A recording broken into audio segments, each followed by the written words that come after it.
Welcome to Tripura Info News Update. Trinamool নেতা কুণাল ঘোষ 2021 সালে রাজধানীতে এক জনসভায় করা এক মন্তব্যকে কেন্দ্র করে দায়ের হওয়া মামলায় আজ উদয়পুর জেলা ও দায়রা আদালতে হাজির হন। ওই ঘটনায় এক ব্যক্তি রাধাকিশোরপুর থানায় মামলা দায়ের করেছিলেন। অবশেষে আজ আদালত থেকে তিনি জামিন লাভ করেন।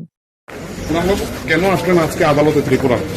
21 সালটা পুরনো মামলা ছিল। আচ্ছা, জামিনের আবেদন করেছিলাম, আজকে জামিন মঞ্জুর করেছে। কোন কেসে? ওটা আমার আইনজীবী প্রবহন সরকার বলতে পারবেন বিস্তারিত। এটা ঘটনাটা হচ্ছে 31 অক্টোবর 2021 সালে আগরতলাতে একটা তৃণমূল কংগ্রেসের একটা জনসভা ছিল। ওই জনসভায় কুণাল ঘোষ একটা বক্তব্য রেখেছিল। ওই বক্তব্যের কিছু বিষয়বস্তু নিয়ে এই কেসের যে বাদী তার ধর্মীয় বিশ্বাসে আঘাত লেগেছে এই অভিযোগ জানিয়ে সে আরকেপুর থানায় একটা মোকদ্দমা করেছিল। তার পরবর্তী সময়ে পুলিশ তদন্ত করে সেটা চার্জশিট দাখিল করে। সেই কেসেই কুণাল ঘোষ আজকে এসেছিলেন।